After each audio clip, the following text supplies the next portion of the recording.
যেই চোখ দিয়ে আমি দেখি, এই চোখ কিয়ামতের দিন আমার বিপক্ষে আল্লাহর দরবারে সাক্ষী দিবে। যেই কান দিয়ে আমি গান শুনতেছি, গুনার সামগ্রী শুনতেছি, এই কান কিয়ামতের দিন আল্লাহ রাব্বুল আলামিনের দরবারে আমার বিপক্ষে সাক্ষী দিবে। আমার জবান, আমার চামড়া আমার বিপক্ষে সাক্ষী দিবে। এরা সব হলো আল্লাহ তাআলার গোয়েন্দা। এখন চিন্তা করে দেখেন, আমি আমার জিন্দেগিতে কত গুনাহ করলাম। এই হাত পা সেই দিন যদি আমার গুনার কথাগুলা ফাঁস করে দেয়, তাহলে কি অবস্থা হয়ে যাবে?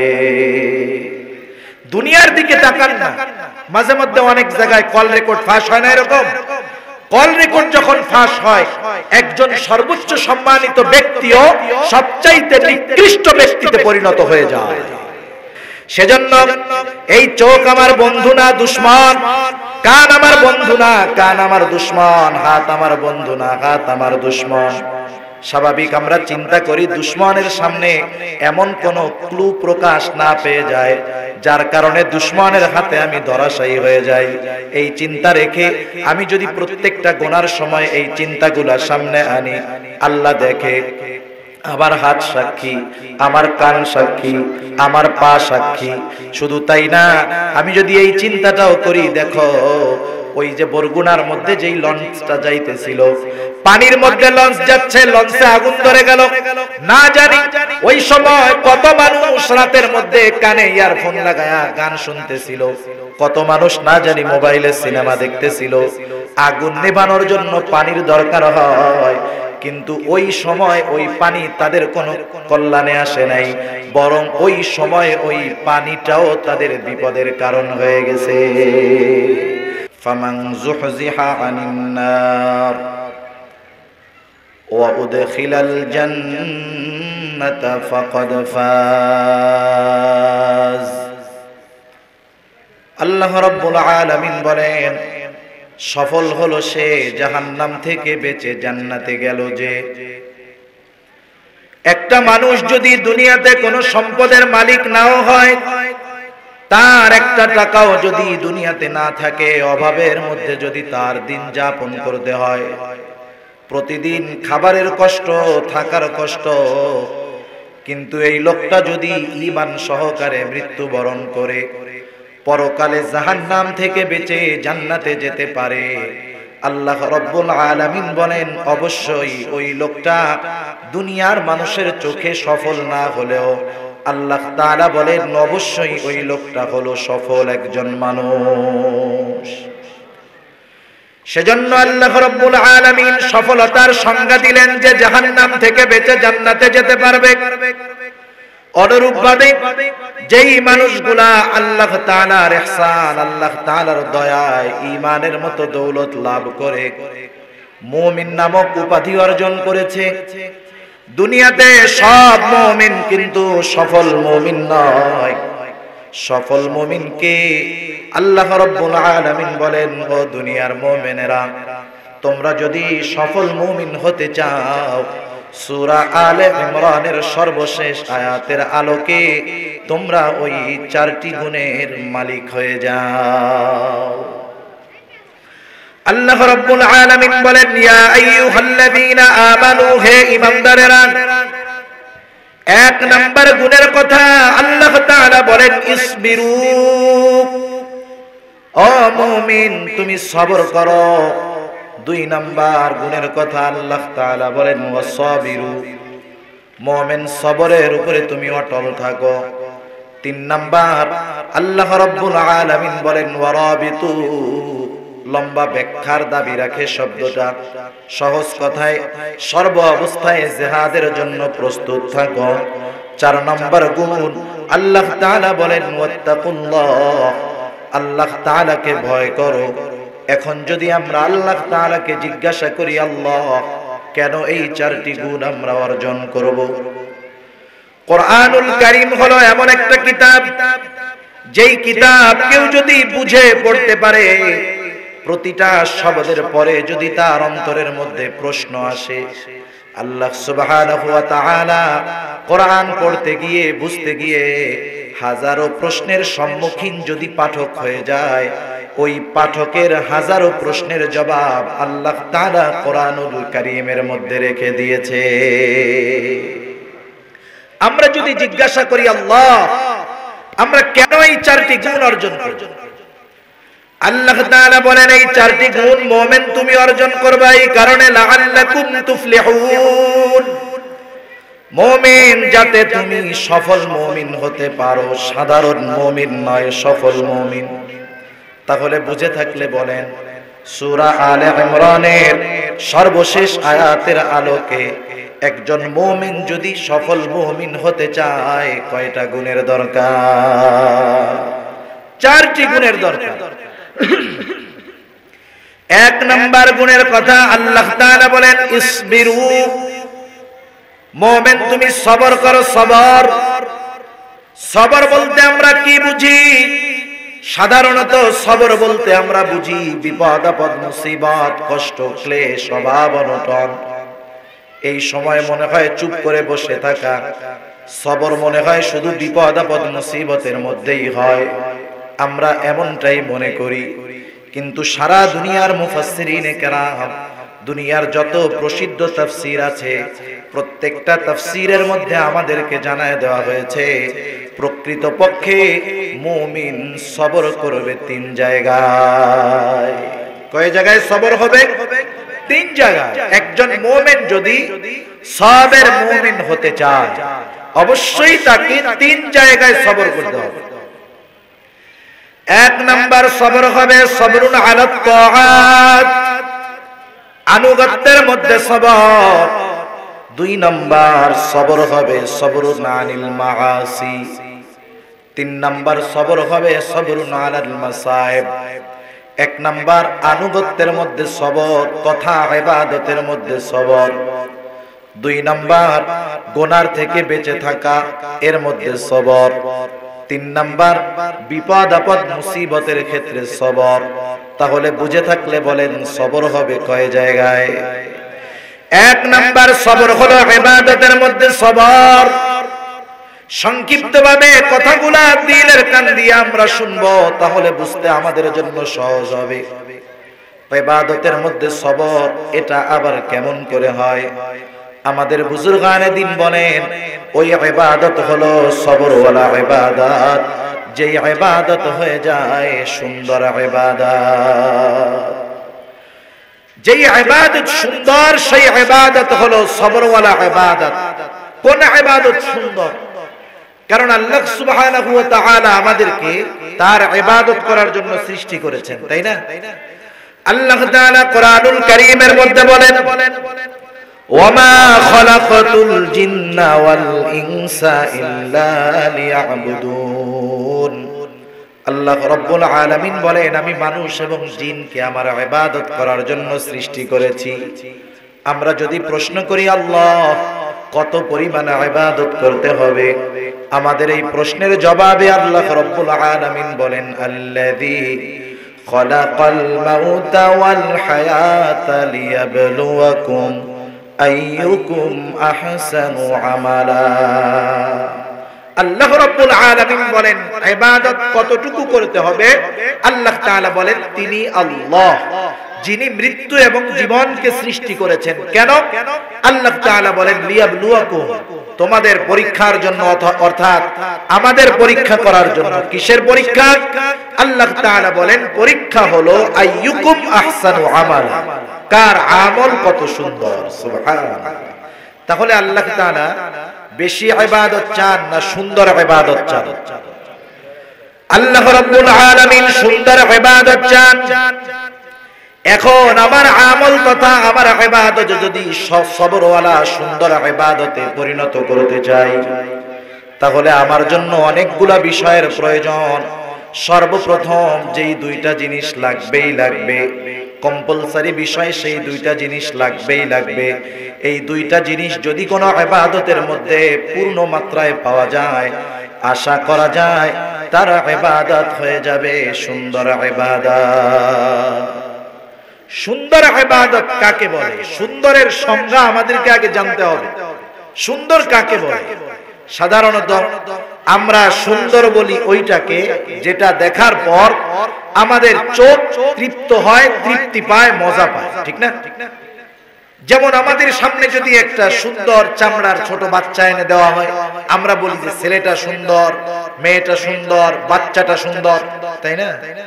কিন্তু আমাদের সামনে যদি একটা আফ্রিকার ছোট কালো বাচ্চাকে এনে দেওয়া হয়, ওইটা দেখার পরে বলেন তো আমাদের দৃষ্টি মজা পাবে? দৃষ্টি তৃপ্ত হবে না, দৃষ্টি বলবে এটা ভালো না, এটা কালো। তাহলে আমরা সুন্দর বলতে বুঝি যা দেখার পরে আমাদের চোখ তৃপ্ত হয়, যা দেখার পরে আমাদের চোখটা মজা পেয়ে যায়। কিন্তু আল্লাহ তাআলার সংজ্ঞায় সৌন্দর্য চোখে দেখলেই তৃপ্ত হলেই যে সুন্দর এমনটা নয়। যদি এমনটা হতো আফ্রিকার অনেক মানুষ আল্লাহর কাছে অসুন্দর হয়ে যেত। কিন্তু আফ্রিকান কিছু মানুষ তো আল্লাহর কাছে এত দামি যে আল্লাহর নবী যখন মেরাজে গেছেন, আল্লাহ সুবহানাহু ওয়া তাআলা আমার আপনার নবীজিকে যখন আরশে আজিম সফর করায়ছেন, হযরতে বেলাল হাবশী কালো গোলামের ঘরের গোলাম, না আছে বংশীয় মর্যাদা, না আছে দৈহিক ফিগার সৌন্দর্য, কিন্তু এই মানুষটার এত দাম, এই মানুষটা জমিনে হাঁটে, তার পায়ের আওয়াজটা আল্লাহ সুবহানাহু ওয়া তাআলা কোন পর্যন্ত পৌঁছায়া দিয়েছেন, জান্নাতের মধ্যে আমার আপনার নবী বেলালের পায়ের আওয়াজ শুনতে পেয়েছে। তাহলে বোঝা গেল আল্লাহ তাআলার কাছে সৌন্দর্য কালো বংশীয় বিষয়ের উপরে নির্ভরশীল নয়, বরং আল্লাহ তাআলার কাছে সুন্দর কারা? আল্লাহ তাআলার কাছে সুন্দর কি এর সংজ্ঞা রাসূলুল্লাহ সাল্লাল্লাহু আলাইহি ওয়াসাল্লাম আমাদেরকে জানায় দেন। নবীজি বলেন, ইন্নাল্লাহা লা ইয়ানজুরু ইলা সুওয়ারিকুম ওয়ালাকিন ইয়ানজুরু ইলা কুলুবিকুম ওয়া আ'মালিকুম। নবীজি বলেন, নিশ্চয়ই আল্লাহ তাআলা কারো সূরত দেখেন না। আল্লাহ তাআলা দেখেন না কে সাদা কে কালো। আল্লাহ তাআলা দেখেন না কার বংশ কেমন, কে উচ্চ বংশীয় লোক, কে নিম্ন বংশীয় লোক। আল্লাহ তাআলা কি দেখেন? নবীজি বলেন, ওয়ালাকিন ইয়ানজুরু ইলা কুলুবিকুম ওয়া আ'মালিকুম। বরং আল্লাহ তাআলা দেখেন কার অন্তর কেমন, কার আমলটা কেমন। আল্লাহ তাআলার কাছে সুন্দর অসুন্দর নির্ভর হয় চোখের দৃষ্টির আলোকে নয়, বরং অন্তরের আলোকে, ঠিক না? তাহলে বলেন, আমার ইবাদত যদি আল্লাহর কাছে সুন্দর হতে হয়, চোখে দেখতে সুন্দর লাগলে হবে নাকি অন্তরের সুন্দর হতে হবে? এজন্য ইবাদত সবরওয়ালা সুন্দর ইবাদত হওয়ার জন্য প্রথম যেই শর্ত, সেটার নাম হলো ইখলাস।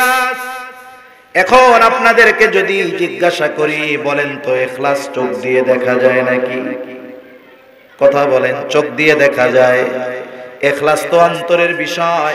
এই জন্য আল্লাহর নবী জানায় দেন, আখলিস দীনাকা ইয়াকফিকাল আমালুল কলিল।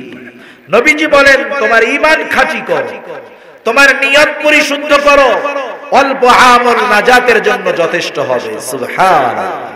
কারণ যদি আমার নিয়ত পরিশুদ্ধ হয়, আমার ইখলাস যদি ঠিক থাকে, তাহলে ওই আমল আল্লাহর কাছে সুন্দর বলে বিবেচিত হয়ে যায়। সেজন্য ইবাদত সুন্দরের জন্য 1 নাম্বার দরকার হলো ইখলাস, 2 নাম্বার দরকার হলো রাসূলুল্লাহ সাল্লাল্লাহু আলাইহি ওয়াসাল্লামের তরিকা তথা সুন্নাত। ইখলাস আর সুন্নাত এই দুইটা জিনিস যখন কোন ইবাদতের মধ্যে একত্রে পাওয়া যায়, ওই ইবাদত আল্লাহ রাব্বুল আলামিনের কাছে দামি এবং সুন্দর ইবাদত হিসাবে গণ্য হয়ে যায়। তাহলে আবার একটু বলেন তো, সবর কয় জায়গায়? জোরে বলেন, কয় জায়গায়? 3 জায়গায় সবর। স্টেজের আওয়াজটা আরেকটু বাড়াই দাও। 3 জায়গায় সবর। কয় জায়গায়? 1 নাম্বার ইবাদতের মধ্যে সবর। এখন বুঝে থাকলে বলেন, ইবাদত যদি সুন্দর সবরওয়ালা করতে হয় কয়টা জিনিস দরকার? 1 নাম্বার দরকার ইখলাস, 2 নাম্বার দরকার সুন্নাত, তাহলে সবরের প্রথম প্রকার ইবাদত তথা আনুগত্যের মধ্যে সবর, এই সবর অর্জন করা আমাদের জন্য সহজ হয়ে যাবে। 2 নাম্বার সবর হবে সবরুন আনিল মাগাসি, পাপাচার, গুনার থেকে বেঁচে থাকা। এটা বহু গুরুত্বপূর্ণ একটি বিষয়, কারণ একটা মানুষ যখন পাপ করতে করতে গুনাহ করতে করতে এমন একটা অবস্থায় চলে যায়, সে গুনাহটাকে যখন আর গুনাহ মনেই করে না, পাপটাকে যখন সে পাপ মনেই করে না, এমন একটা অবস্থা তার মধ্যে সৃষ্টি হয়ে যায়।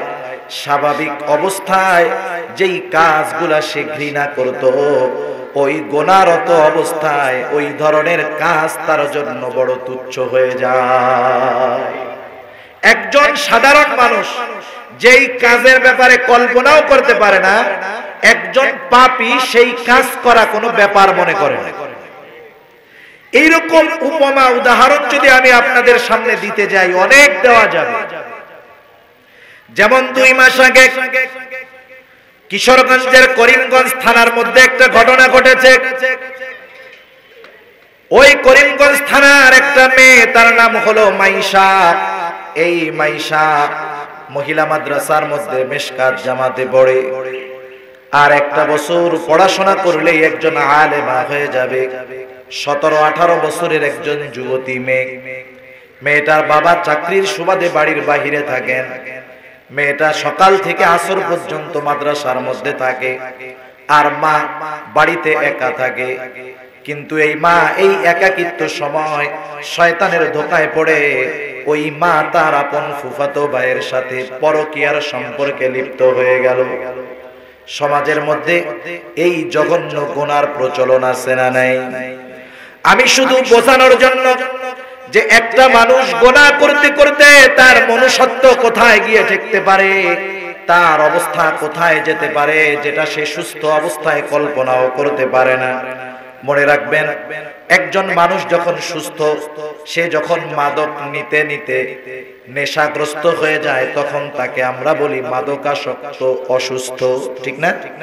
অনুরূপ ভাবে একজন মানুষ যখন গুনাহ করতে করতে গুনাহকে আর গুনাহ মনে করে না, সেও মূলত অসুস্থ হয়ে যায়। একজন মাদকাসক্ত ব্যক্তি কি করতে পারে? একজন মাদকাসক্ত ব্যক্তি, সে যদি নেশার তালে থাকে, তার যদি নেশা উঠে যায়, সে যদি নেশার টাকা না পায়, তার মা বাবাকে নৃশংসভাবে হত্যা করতেও দ্বিধাবোধ করে না, ঠিক না? তাহলে একজন গুনাহে জড়িত হওয়া ব্যক্তি কি করতে পারে? এই মাইশা মেয়েটার মা পরকীয়ার সম্পর্কে লিপ্ত হয়ে গেল। চোরের 10 দিন, গৃহস্থের 1 দিন। মেয়েটার দৃষ্টিতে একদিন ধরা পড়ে গেল যে তার মা এরকম একটি জঘন্য পাপের সাথে লিপ্ত হয়ে গেছে। একজন মানুষ যখন আমাকে গুনার থেকে ফেরানোর জন্য কোনো উপদেশ দেয়, একজন মানুষ যখন আমাকে গুনার থেকে ফিরতে বলে, আল্লাহর কসম ওই লোকটাই মূলত আমার আপনার জন্য প্রকৃত কল্যাণকামী। কিন্তু দুনিয়ার নিয়ম ঠিক ব্যতিক্রম। একজন মানুষ যখন গুনাহ করে, একজন মানুষ যখন পাপ করে, ওকে যদি পাপ থেকে ফেরানোর জন্য কেউ চেষ্টা করে, এই কল্যাণকামী হওয়াটা তার জীবনের জন্য হুমকি হয়ে দাঁড়ায়, ঠিক কিনা বলেন? বিপরীত জামানা চলতেছে। মেয়েটা বুঝতে পারলো তার মা বড় জঘন্য পাপের মধ্যে লিপ্ত হয়ে গেছে। এইবার মেয়েটা তার মাকে বুঝালো, মা আপনি যেই কাজটা করতেছেন এটা শরীয়তের দৃষ্টিতে যেমন অপরাধ, সমাজের দৃষ্টিতেও তেমন জঘন্য একটা অপরাধ। মা আপনি ফিরে আসেন, তওবা করেন, ভালো হয়ে যান। মার কল্যাণকামী হয়ে মেয়ে যখন মাকে গুনার থেকে ফিরতে বলল, এই মেয়ে মার কল্যাণকামী হওয়াটা এই মেয়েটার জন্য জীবনের হুমকি হয়ে দাঁড়ায় গেল। কারণ মা তো তখন গুনার ঘরে আছে। নেশার ঘরে থাকলে নেশাখোর ও কি টের পায় কাকে কি বলতেছে, কি করতেছে? ঠিক পায়? বলে ও কি বলে, কি না বলে, কি করে না করে, ও কিছুই টের পায় না। এইবার মা তার পরকীয়ার সম্পর্ক যার সাথে, দুজনে মিলে সিদ্ধান্ত নিল যে তাদের দুজনের মাঝে মেয়েটা দেয়াল হয়ে দাঁড়ায় গেছে, আমাদের দুইজনের সম্পর্কের মাঝে মেয়েটা দেয়াল হয়ে দাঁড়ায় গেছে, ওকে দুনিয়াতে রাখা যাবে না, মেয়েটাকে দুনিয়া থেকে বিদায় করে দিতে হবে, মেয়েকে হত্যা করতে হবে। ওই মা প্ল্যান প্রোগ্রাম করতেছে, যেই মা ওই সন্তানকে 10 মাস গর্ভে রেখেছে, 2 বছর দুধ পান করিয়েছে। এখন যারা ওই গুনার সাথে লিপ্ত নাই, ওই ধরনের গুনার সাথে যারা লিপ্ত নাই, এইরকম একটা স্বপ্ন যদি আমি আপনি দেখি, যে আমি স্বপ্নের মধ্যে এই প্ল্যান করতেছি যে আমার বাচ্চাটাকে আমি মাইরা ফেলবো, এরকম স্বপ্ন দেখার পর ঘুম থেকে যখন আপনি আমি উঠব, আমার কাছে আপনার কাছে বারবার ঘৃণা লাগবে যে কি স্বপ্নটা দেখলাম, সি সি সি, এরকম জঘন্য কথা কি চিন্তা করা যায়? এটা আমি স্বপ্নে কেন দেখলাম? আমি বারবার অ্যানালাইসিস করার চেষ্টা করব, ঠিক কিনা বলেন? 2, 4, 10 দিন আমার অন্তরের মধ্যে অশান্তি লাগবে, আমি স্বপ্নে কি দেখলাম। কিন্তু দেখেন, ওই মহিলা যখন গোনার ঘরের মধ্যে আছে, ওই পুরুষের সাথে মেয়েটাকে হত্যা করার প্ল্যান করতেছে, একটুও তার চিন্তা হইতেছে না। এবার প্ল্যান মোয়াফিক একদিন আসরের আজানের সময় মেয়েটা মাদ্রাসা থেকে বাসায় ফিরল। আগের থেকে দুইজনেই প্রস্তুত। ঘরে ঢোকার সাথে সাথে এইবার পেছন দিক দিয়ে দরজাটা আটকায় দেওয়া হলো। দরজাটা আটকায় দিয়া মা এবং ওই পুরুষটা মিলে মেয়েটাকে চেপে ধরলো। মেরে ফেললে তাও তো ভালো হতো, কিন্তু ওই মা কি কাজ করলো? নিজে সহযোগিতা করে যেই মেয়েটাকে 10 মাস গর্ভে ধারণ করেছে, যেই মেয়েটাকে 2 বছর দুধ পান করিয়েছে, ওই মেয়েটাকে নিজে সাহায্য করে ওই পুরুষকে দিয়ে ধর্ষণ করালো। একজন সুস্থ মস্তিষ্কের মানুষ, লোকটা যতই খারাপ হোক না কেন, বলেন তো নিজের সন্তানের ব্যাপারে এমন বিষয় কোনো সময় কল্পনাও করবে নাকি? এটা তো চিন্তা আসলে মনের মধ্যে ঘৃণা আসবে। কিন্তু চিন্তা করে দেখেন, একজন মানুষ যদি পাপাচারের মধ্যে লিপ্ত হয়ে যায়, এই রকম জঘন্য কাজ করতে তার বুকের মধ্যে একটুও কম্পন সৃষ্টি হয় না। সেজন্য সমাজে আমরা অনেক অপরাধ দেখি, অনেক গুনাহ দেখি। আমরা অনেক সময় দেখি যে 2 টাকার জন্য একজন একজনকে মেরে ফেলছে, এরকম শুনেন না মাঝে মধ্যে? দোকানদার 5 টাকা পায় পানের বাকি 5 টাকা চাইছে, পাওয়ার দেখায় ক্ষমতা আছে, মেরে ফেলছে। আমাদের কাছে বিষয়টা অনেক কঠিন যে কেমনে করলো, কিন্তু যে করছে সে গুনাহ করতে করতে ওইটা তার কাছে অট্টুর ব্যাপার, ঠিক কিনা বলেন? এখন বলেন, সমাজের মানুষ যদি প্রত্যেকে গুনায় লিপ্ত হয়ে যায়, প্রত্যেকটা গুনার সর্বশেষ পরিণতি হলো মনুষ্যত্বহীনতা, পশুত্বকে পেছনে ফেলে সমাজের নিকৃষ্ট জীবে পরিণত হয়ে যাওয়া। এখন যদি সমাজের মানুষ সবাই গুনায় লিপ্ত হয়, আর সমাজের সব মানুষের চিন্তাধারা যদি অমন হয় যে আমার ছেলে যদি আমার গুনার বাধা হয় দুনিয়া থেকে ফালায়া দিব, তাইলে বলেন এই সমাজ মানুষ বসবাস করার অযোগ্য হয়ে যাবে, ঠিক কিনা বলেন? সেজন্য গুনাহ মানুষের জিন্দেগির সব সুখ শান্তি, রাষ্ট্রীয় শান্তি বলেন, সামাজিক শান্তি বলেন, পারিবারিক শান্তি বলেন, সব কিছুকে ধ্বংস করে দেয়। মেয়েটাকে নিজের হাতে সাহায্য করে ধর্ষণ করালো, দুজনে মিলে মেরেও ফেললো। যে কথার থেকে আমি গেলাম, দেখুন আজকে অনেক সময় গুনাহগুলাকে আমরা গুনাই মনে করি না। এই যে 31st নাইট আসতেছে, আগামীকাল দিবাগত রাত, অনেক যুবক এখনই এটাকে উদযাপন করার জন্য প্রস্তুত হয়ে গেছে। আফসোস লাগে একজনের মা বাবা দিনদার নয়, সন্তানদেরকে দ্বীনের পথে পরিচালিত করে নাই, ভিন্ন কথা। কিন্তু আফসোস লাগে সমাজের অনেক দিনদার দাবিদার নামাজি মানুষের সন্তানেরাও আগামী দিন এটা উদযাপন করার চেষ্টা চালায় যাচ্ছে। কি হবে যদি কেউ এটা করে? যদি একজন এসে বলে, চাচা আপনি তো নামাজ পড়তেছেন, আপনি তাহাজ্জুদ পড়েন, আওয়াবিন ইশরাকও পড়তে দেখি আপনারে, আপনার ছেলে তো এই দিবসটা উদযাপন করতেছে, তখন চাচা কি বলে? চাচা বলে যুবক বয়সে একটু এগুলা করেই থাকে, এরকম বলে না? এর মানে ওনার কথাটা কি বুঝলেন? যে যুবক বয়সটা হলো গুনাহ করার বয়স। কিন্তু যৌবনকালের ব্যাপারে ইসলাম কি বলল?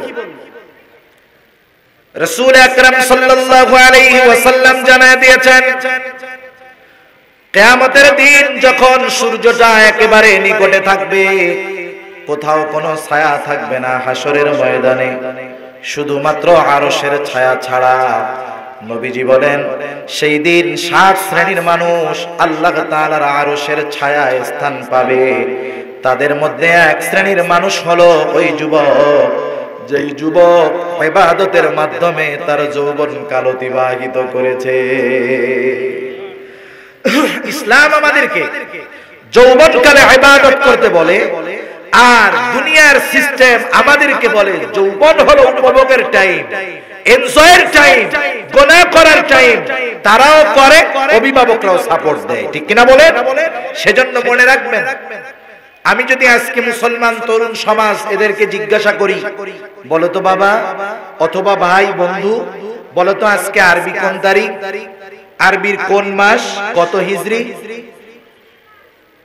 আমার বিশ্বাস, আমার দিল বলে 100 জনকে জিজ্ঞাসা করলে হতে পারে 100 জনই ফেল যাবে।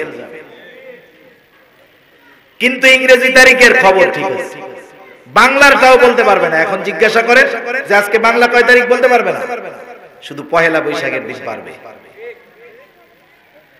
তাহলে দেখেন, দুই দিক দিয়েই ক্ষতি। বাঙালি বাঙালি বলে, বাঙালি তারিখটাও ঠিক রাখে না, আবার নিজেকে মুসলিম দাবি করে, আরবি তারিখটাও জানে না। ইংরেজি নববর্ষ উদযাপনের জন্য প্রস্তুতি নিচ্ছে। মনে রেখো, তুমি যে ইংরেজি কালচারের সাথে নিজেকে মিলায় ফেলতে চাও, তুমি যদি তাদের কালচার তোমার পছন্দ হয়, সংস্কৃতি তোমার পছন্দ হয়, মনে রেখো কিয়ামতের ময়দানে আল্লাহ তাআলা তাদের সাথে তোমাদেরকে উঠাবে। মনে রাখতে হবে, আমাদের কিছু পরিচয় আছে। 1 নাম্বার পরিচয়, আমরা সবাই বাঙালি। যারা আছি বাঙালি না, বাঙালির মধ্যে ডিভাইডেড আছে। পশ্চিমবঙ্গে যারা, তারাও বাঙালি, আমরাও বাঙালি। তাহলে আমরা কোন বাঙালি বলেন তো? বাংলাদেশি বাঙালি। কোন বাঙালি? বাংলাদেশি বাঙালি। আমার একটা ধর্মীয় পরিচয় আছে, দ্বীনি পরিচয় আছে, সেই হিসাবে আমি একজন মুসলিম। তাহলে আমার পরিচয়টা হবে যে আমি একজন মুসলিম বাংলাদেশি বাঙালি। মুসলিম বাংলাদেশি বাঙালি। আমার সংস্কৃতির ক্ষেত্রেও ওই ধারাবাহিকতা আসবে। আমি নিম্ন স্তরে যেটা বলেছি বাঙালি, আমি যদি দেখি যে বাঙালি সংস্কৃতি আলহামদুলিল্লাহ ভালো, বাংলাদেশি হিসাবে গ্রহণ করা যায়, আমি গ্রহণ করব। কিন্তু যখন দেখব আমার দ্বীনের সাথে, ইসলামের সাথে দুনিয়ার কোন সংস্কৃতি সভ্যতার সাংঘর্ষিক লেগে যায়, আমি সব কিছু বাদ দিয়ে আমার ইসলামকে, আমার দ্বীনকে গ্রহণ করব, ঠিক কিনা বলে? যদি না হয় কি হবে?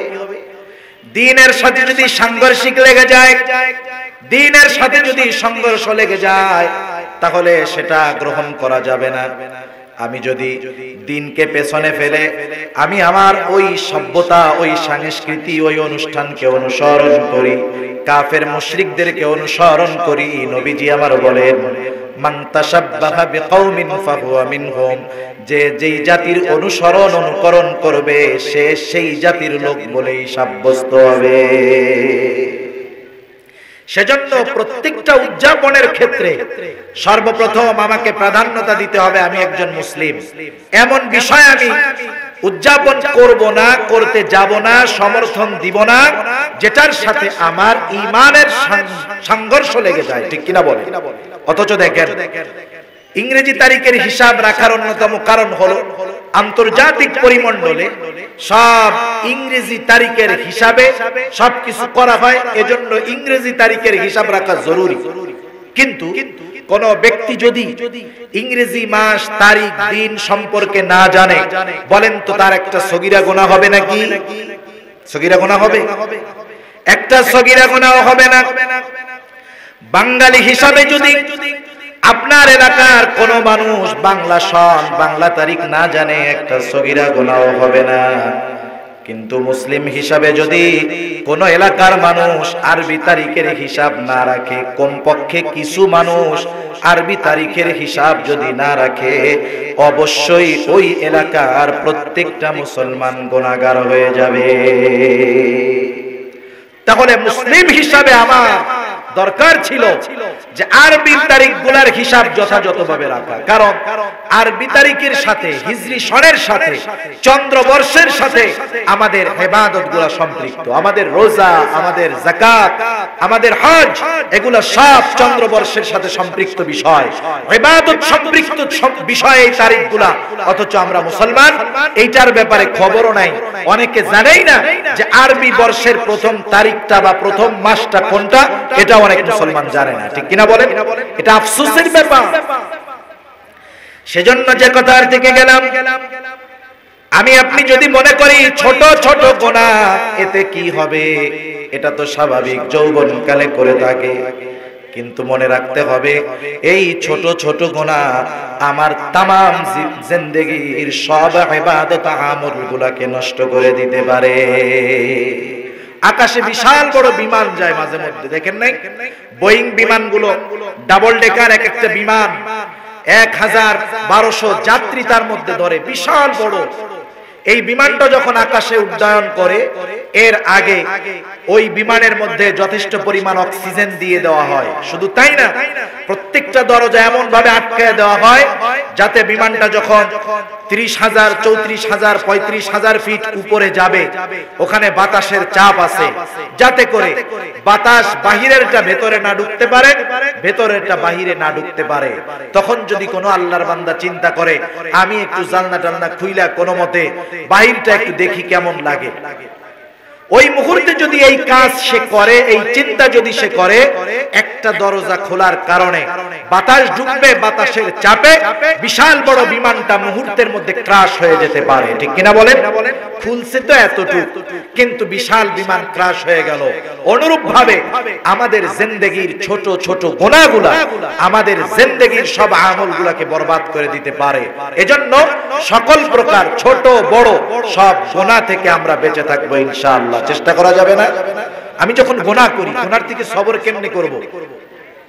সোজা কথা, গুনার থেকে সবর করব, এক নম্বরে চিন্তা করব স্বাভাবিক এখন বাংলাদেশ সহ গোটা দুনিয়ার মধ্যে গুনার অন্যতম উপকরণ হলো মোবাইল ফোন। আপনি মনে করতেছেন একটা মোবাইলের মধ্যে আপনি একটা সিনেমা দেখতেছেন। বলেন তো, এই সিনেমা দেখার সময় আপনার বাবা যদি ঘরের মধ্যে ঢুকে, আপনি কি আপনার বাবাকে বলবেন নাকি, বাবা তুমি তো যৌবনকালে মোবাইলে সিনেমা দেখতে পারো নাই, আজকে আসো দুই বাপ বেটা মিলে একসাথে সিনেমা দেখি? কি করবেন? আপনি তাড়াতাড়ি লাইন কাটবেন।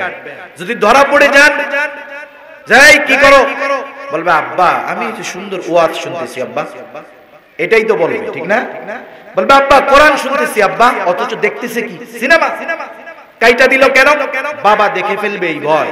হায় রে, বাবার দেখাকে ভয় করলাম, আল্লাহ তাআলা দেখে এই দেখাকে ভয় করি না আমরা? তাহলে সর্বপ্রথম আমার চিন্তা হবে আমি যেই গুনাহটা দেখি একা দেখি না, বলেন তো আমার সাথে দেখে কে? শুধু আল্লাহ দেখে তা নয়, আমার সাথে ফেরেশতারা আছে, তারা আমার গুনাহগুলো দেখে। শুধু তাই না, যেই হাত দিয়ে মোবাইলটাকে আমি স্ক্রল করি, যেই হাতটা দিয়ে আমি মোবাইলে টাচ করি, আল্লাহর কসম সূরা ইয়াসিনের মধ্যে আল্লাহ তাআলা বলে দিয়েছেন ওই হাত সেই দিন আল্লাহ তাআলার সাথে কথা বলবে।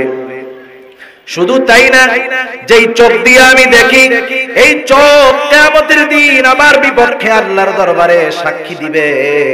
যেই কান দিয়ে আমি গান শুনতেছি, গুনার সামগ্রী শুনতেছি, এই কান কিয়ামতের দিন আল্লাহ রাব্বুল আলামিনের দরবারে আমার বিপক্ষে সাক্ষী দিবে।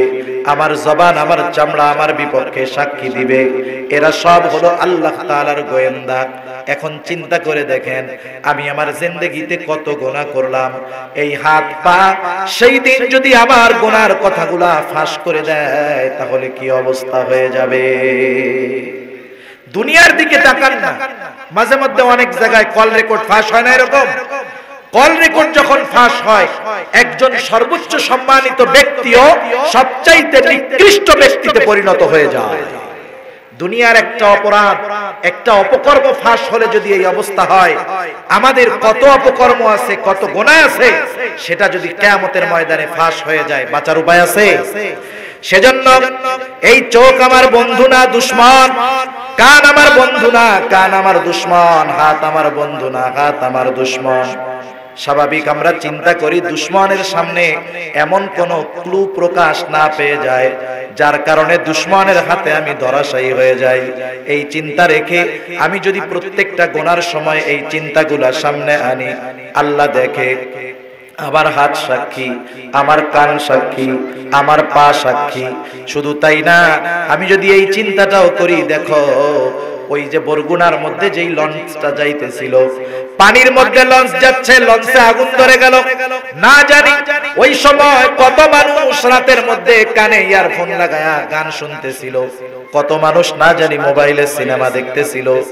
আগুন নেভানোর জন্য পানির দরকার হয়, কিন্তু ওই সময় ওই পানি তাদের কোনো কল্যাণে আসে নাই, বরং ওই সময় ওই পানিটাও তাদের বিপদের কারণ হয়ে গেছে। না জানি রাতে গুনাহ করতেছি, এমন সময় যদি মালাকুল মউত চলে আসে, তাইলে কি অবস্থা হবে? এই চিন্তাগুলা গুনার থেকে বাঁচার জন্য সহায়ক হতে পারে। এরপরে 3 নাম্বার সবর হবে, সবরুন আলাল মাসায়েব, বিপদ আপদ মুসিবতের মধ্যে সবর। কারণ দুনিয়াতে আল্লাহ তাআলা বিপদ আপদ মুসিবত দিবেন, এটা স্বাভাবিক। আল্লাহ তাআলা কোরআনুল কারীমের মধ্যে জানায় দেন, আল্লাহ তাআলা বলেন, ওয়ালা নাবলুওয়ান্নাকুম বিশাইইম মিনাল খাউফি ওয়াল জু'i ওয়া নাকসিম মিনাল আমওয়াল ونقسم من الأموال والأنفس والثمرات আল্লাহ রাব্বুল আলামিন বলেন ওয়ালা নাবলুওয়ান্নাকুম, আমি অবশ্যই তোমাদের পরীক্ষা নিব। কিসের মাধ্যমে পরীক্ষা নিবেন? আল্লাহ তাআলার একটা স্ট্রাকচার সাজেশন আমাদেরকে দিয়েছেন। দুনিয়ার মধ্যে সাধারণত ওই বিষয়গুলোর মাধ্যমেই আমরা পরীক্ষার সম্মুখীন হই। আল্লাহ তাআলা বলেন বিশাইইম মিনাল খাউফ, কিছু ভয়ের মাধ্যমে তোমাদের পরীক্ষা নেওয়া হবে। ওয়াল জু', ক্ষুধা, অভাব, দারিদ্রতার মাধ্যমে পরীক্ষা নেওয়া হবে। ওয়া নাকসিম মিনাল আমওয়াল, মালের ক্ষতির মাধ্যমে পরীক্ষা নেওয়া হবে। ওয়াল আনফুস, জানের ক্ষতি তথা নিজেরও হতে পারে, প্রিয়জনেরও হতে পারে, জানের ক্ষতির মাধ্যমে পরীক্ষা নেওয়া হবে। ওয়াস সামারাত, ফল ফসলের ক্ষতির মাধ্যমে পরীক্ষা নেওয়া হবে।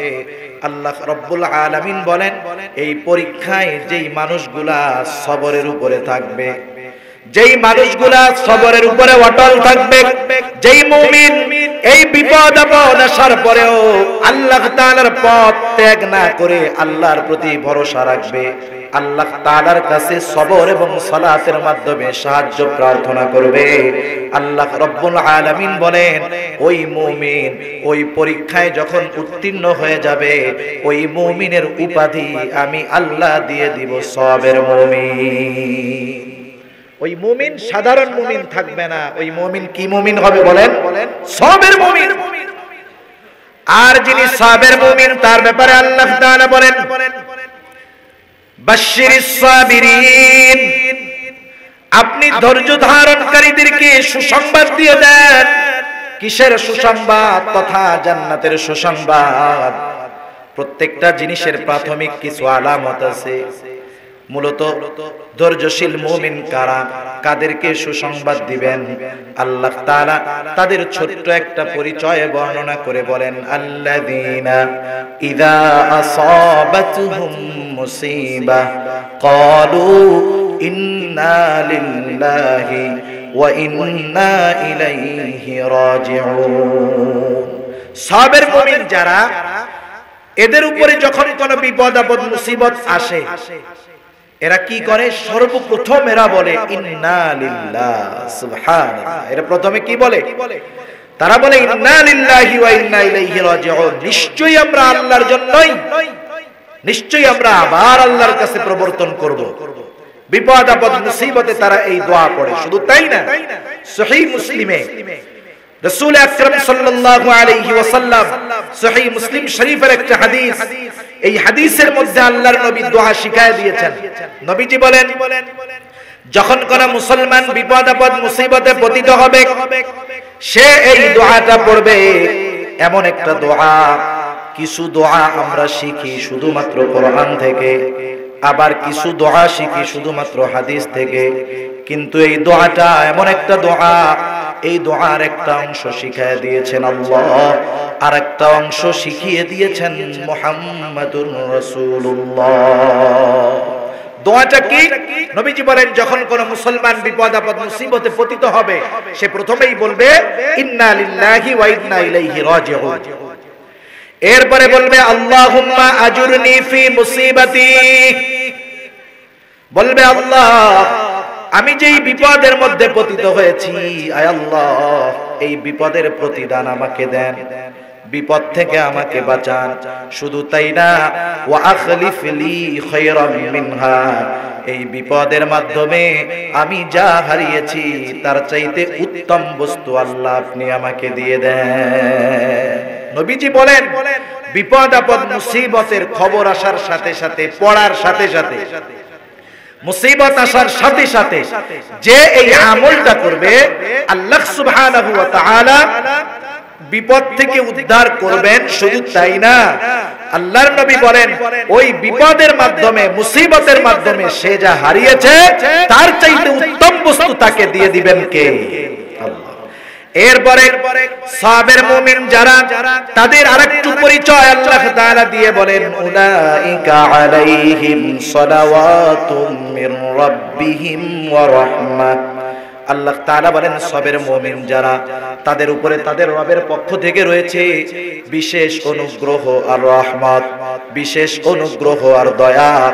যার কারণে কি তারা, তার কারণেই আল্লাহ বলেন উলাইকা হুমুল মুহতাদুন। আল্লাহ তাআলার বিশেষ অনুগ্রহ এবং দয়া রহমত প্রাপ্ত হওয়ার কারণে ওই সবের মুমিনরা হলো সৎপথ প্রাপ্ত মানুষ। সৎ পথ প্রাপ্ত মানুষ হলো তারা, তারাই মূলত সিরাতে মুস্তাকিমের পথিক। আর সিরাতে মুস্তাকিমের উপরে যদি অটল থাকতে হয় অবশ্যই অবশ্যই আল্লাহ সুবহানাহু ওয়া তাআলার দয়া অনুগ্রহ দরকার আছে না নাই? আর আল্লাহ তাআলার বিশেষ অনুগ্রহ, আল্লাহ তাআলার দয়া, এটা সবের মুমিন পেয়ে যায়। এজন্য আমাদের সবের মুমিন হওয়ার দরকার আছে না নাই? এবার আলোচনা শেষ, 1 মিনিট। আল্লাহ রাব্বুল আলামিন সূরা আলে ইমরানের সর্বশেষ আয়াতে জানায়া দিলেন সফল মুমিন হওয়ার জন্য কয়টা গুণ লাগবে, জবান খুলে বলেন। 1 নাম্বার গুণ আল্লাহ তাআলা বলেন ইসবিরু, সবর করো। এখন বলেন সবর হবে কয় জায়গায়? সবর 3 জায়গায়। ইবাদতের মধ্যে সবর, গুনার থেকে বাঁচার মধ্যে সবর, বিপদ আপদ মুসিবতের মধ্যে সবর। এখন প্রশ্ন হলো সবর কতক্ষণ করব? আল্লাহ রাব্বুল আলামিন বলেন ওয়াসাবিরু, সবরের উপরে অটল থাকো। 3 নাম্বার গুণ ওয়ারাবিতু, সর্বদা জিহাদের জন্য প্রস্তুত থাকো। 4 নাম্বার গুণ ওয়াত্তাকুল্লাহ, আল্লাহ তাআলাকে ভয় করো। এখন এই 4 গুণ কোন মুমিন যদি অর্জন করে আল্লাহ তাআলা জানায়া দিলেন লাআল্লাহ কালামে হাকিমের মধ্যে আসলে নিশ্চয়তার অর্থ দেয়। তার মানে আল্লাহ বললেন মুমিন এই 4টি গুণ তুমি অর্জন করো, অবশ্যই অবশ্যই তুমি সফল মুমিন হয়ে যাবা। আল্লাহ তাআলা আমাদের সবাইকে এই 4 গুণে গুণান্বিত হয়ে সফল মুমিনের সার্টিফিকেট আল্লাহর কাছ থেকে প্রাপ্ত হয়ে দুনিয়া থেকে যাওয়ার তৌফিক দান করুন। জবান খুলে বলি আমিন। ওয়া আখিরু দাওয়ানা আনিল হামদুলিল্লাহি রাব্বিল আলামিন। আসসালামু আলাইকুম ওয়া রাহমাতুল্লাহি ওয়া বারাকাতুহু।